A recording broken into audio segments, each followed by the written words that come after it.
We are in our Journey Life series, Old Testament characters, and thank you for many who have said, we're enjoying this series so very much. We are in the middle of a study of Joshua, and we've looked at 2 lessons. We've still got about 3 more to go. But you know, Joshua is one of those characters that we come to the story today that if you know nothing about the book of Joshua, you probably have heard of this story. You know, Blake, when I was a kid, we would sing a song about Joshua and the walls of Jericho. And I wish I could remember it. But it's been a long time. But you got this, it's got that chorus to it, you know. The walls of Jericho came tumbling. Do you remember it? About that much? All right. I was going to ask you to sing it, but since you don't remember it, that's probably not good. All right. But anyway, it's a wonderful story, and we're going to look at just a couple of very exciting things about it today. Last week we ended with the spies coming back from Jericho, and they go to Joshua and they said, listen, the Lord has surely given the whole land into our hands. All the people are melting because of the fear of us. They're scared to death of us. And so God basically said, all right, it's time to move. And so he says, today I'll begin to exalt you in the eyes of all of Israel. Tell the priest who carried the Ark of the Covenant, when you reach the edge of the Jordan's waters, go and stand in the river. In other words, it's time to move. It's time to cross the Jordan River. And you can't help but think back to when the Israelites came out of Egypt and they crossed the Red Sea.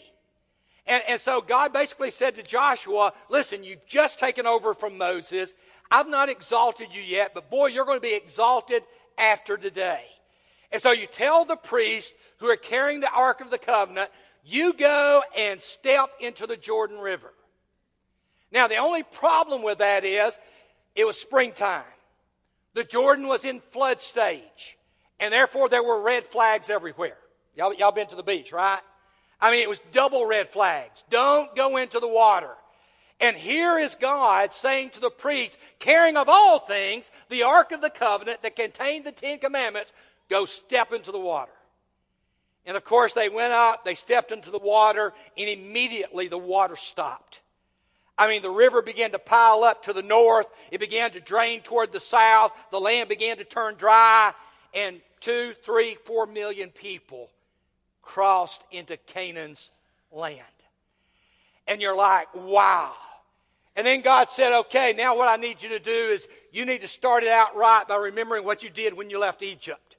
You observed the Passover. It's time to observe the Passover again. And so we know it's in the springtime, either late March or all the way into the middle of April. My guess maybe is April. But anyway, they stopped, they observed the Passover, and what's fascinating about it, the day after Passover, they ate some of the produce of the land. They're now in Canaan's land. And what happens next, I love so much. It says they ate unleavened bread, roasted grain, and the manna stopped the day after. I can't help but remember my dad. I had my 15th birthday. And back then, you could get a job when you were age 15. On a farm, you could get it younger than that. But as far as public job in Mississippi, you had to be at least 15 to get a job. I'd turned 15. And Dad looked at me and said, time to get a job. And I'm like, it's time to what? He said, I'm not giving you money anymore. You're going to get a job. And so I got a job. And I didn't even have a car. And about month after I got my job, Dad came in one day and he said, all right, get in the car. I said, where are we going? He said, we're going to the bank. I said, why are we going to the bank? He said, you're taking out a loan. And I said, why am I taking out a loan? He said, you just bought a car. And I said, I just bought a car. He said, yeah. And I'm like, well, that's nice to know. And so we go to the bank. I take out a loan. Y'all, I'm 15 years old. It's in my name. And I'm like, how long is it going to take to pay this thing off? It was $250, y'all. I figured maybe 10 years. And then Dad said, all right. And I said, where are we going now? He said, we're going to State Farm. And I said, why are we going to State Farm? He said, you got to buy car insurance. I got to buy, yeah, you're buying car insurance. I can't help but think that's the way God is treating the Israelites. I've been giving you manna. I've been providing for you. You're now on the other side of the river. The manna stops today, and it's time for you to grow up. And so they observed Passover, and then Joshua now faces the biggest task of his life so far. They've crossed over, and right in front of them, the city of Jericho. Massive walled city. Now, it wouldn't have been, anywhere near as big as Nashville, not even as big as Hendersonville. It would have been several acres of land there, but it was walled up, and it could easily withstand an attack from a lot of people.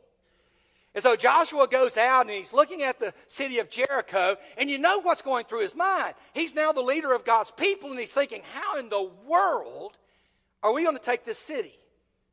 When he looks, and there in front of him is a man who's got a sword drawn in his hand.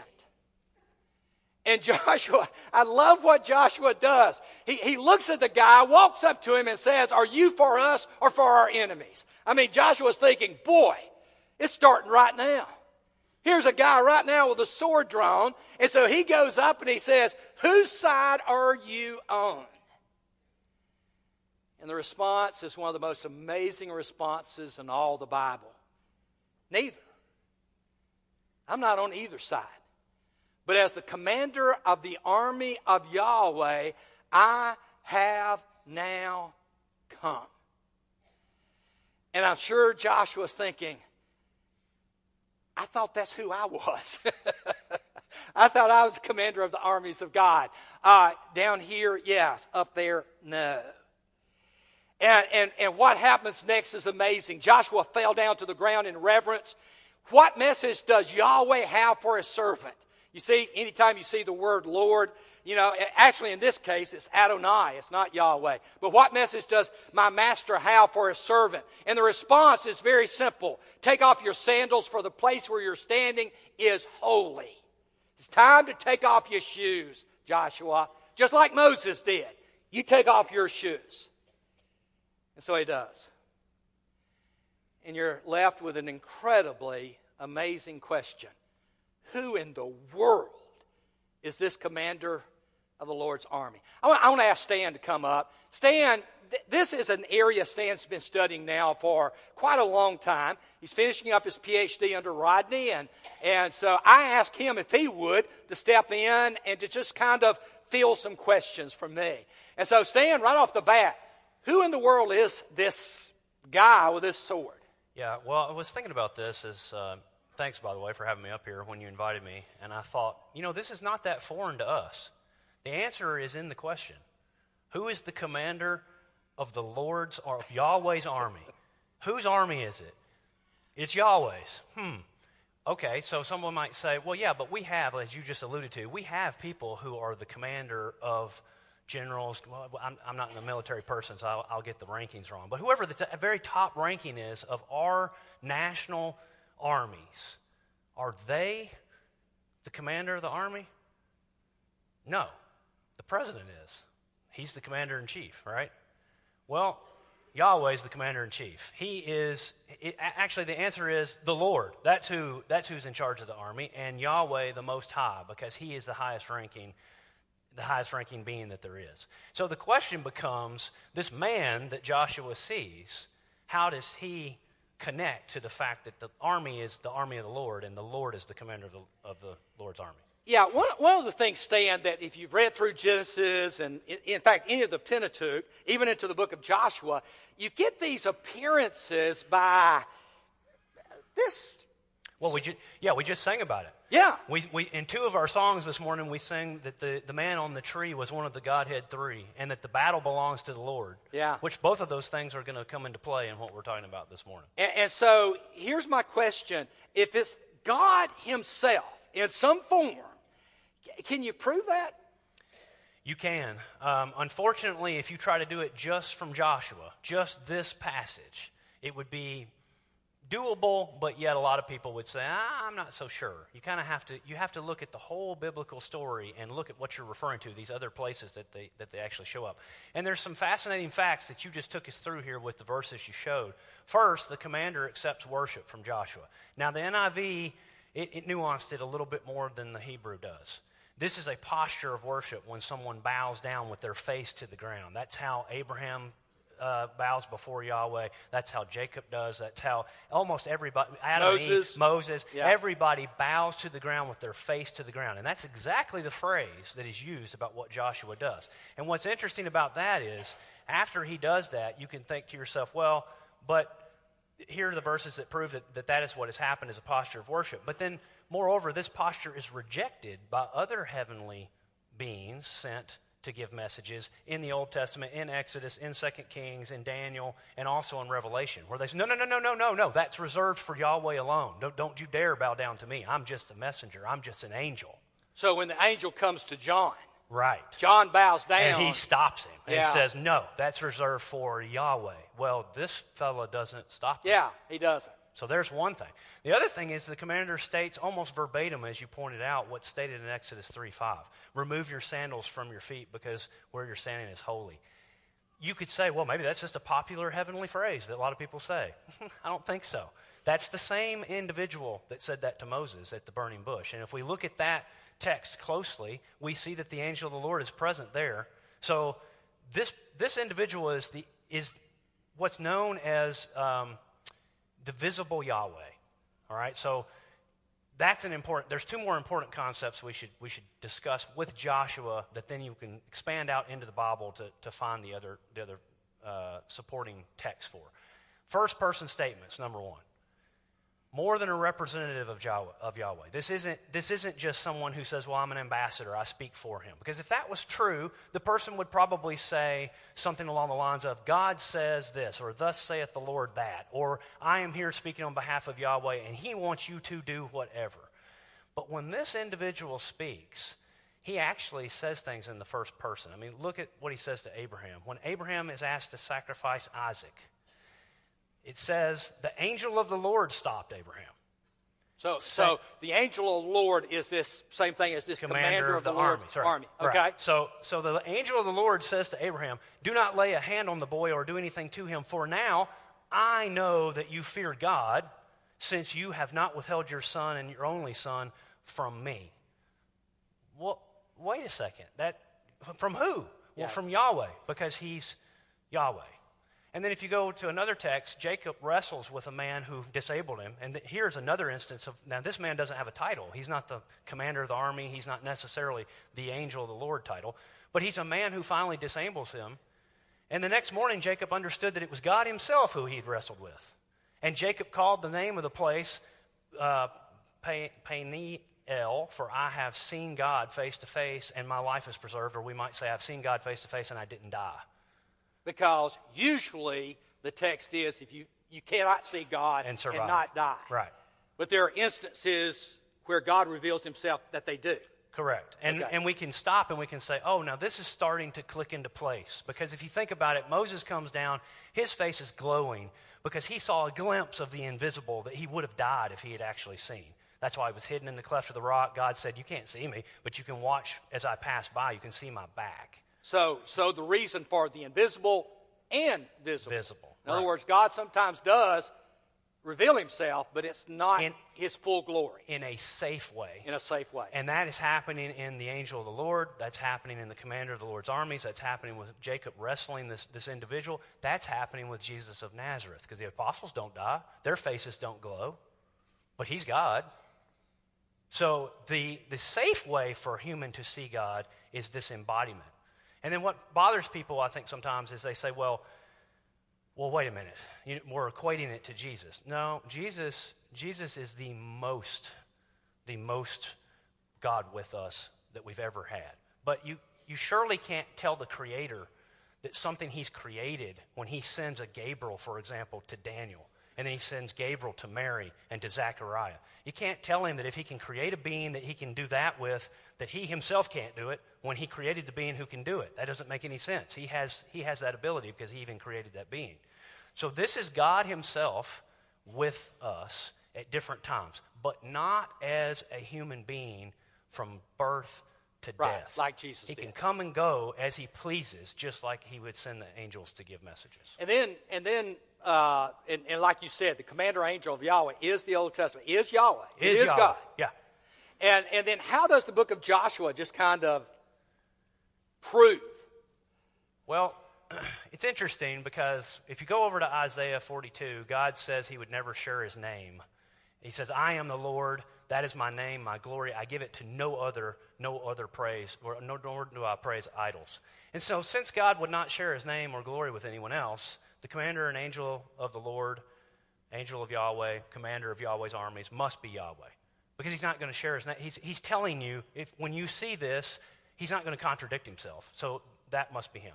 In Joshua, what's interesting is that just like in Exodus, you go back to Exodus 20, and this is the story where Yahweh is saying to Moses and the Israelites, I'm going to send my angel ahead of you.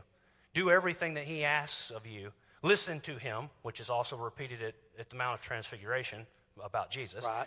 And he says, at that time, he has the ability to forgive your trespasses or retain them, which only God can do that. And then finally he says, and if you listen to him and obey him, I will destroy all of your enemies completely. I will do it. Well, right from the beginning of Joshua, Yahweh keeps his promises. He tells Joshua in Joshua chapter 1, be courageous, be very courageous, because I will be with you. Well, he's literally with him. It's not just, I, the Lord, your God, am with you in all you do.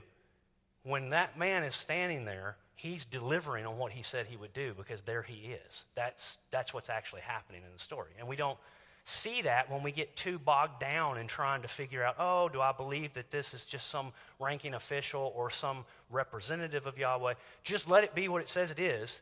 Let it be that that's him, and that he promised he would be with him, and he promised him he would give him the victory, which is exactly what the text ends up telling us. I give you Jericho today. I'm giving you the city. I'm giving you Canaan. And so then in another verse, Joshua 6:2, then the Lord said to Joshua, see, I have delivered Jericho into your hands. Yeah, and what's fascinating is this is Yahweh. 2 verses Yeah. past the commander, and it doesn't say, then the commander of the Lord's host, but no, then Yahweh said. Yeah. Correct. Yeah. Correct. And Okay. again, when we see this, we can plug Yahweh in almost 100% of the time. There's only a few instances where Lord there might mean master or sir, but not when it's in all caps like that. Yeah.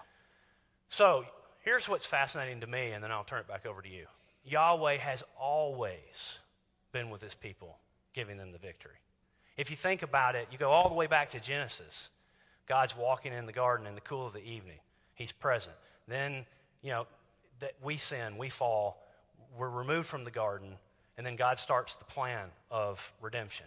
And he comes to Abraham, and he's involved with the pillar of fire and pillar of cloud. He's constantly present all throughout the Old Testament. You referred to it. The fancy word is telephony, but basically it's just an embodiment or a visible representation of Yahweh with his people. And the reason that's so fascinating is the ultimate presence of Yahweh with us and the ultimate victory given to us is Christ Jesus. He is who finally comes as the visible Yahweh, but he comes kenosis, emptying himself from Philippians 2. He comes in the form of a human, that his father is Yahweh and his mother is human through Mary. And he is stuck in a human life. He can't just be the commander of the army and then go back off to heaven and then come back when he's needed again. He is now just like me and you. He has been born, and the only way for him to go back to the Father is when he dies. And then resurrected. Yeah. And that is Emmanuel. Emmanuel with an I in the Old Testament, because it starts with a yod, and Emmanuel in the New Testament with an E, God with us, and he gives us the victory. Fantastic. Thank you, Stan.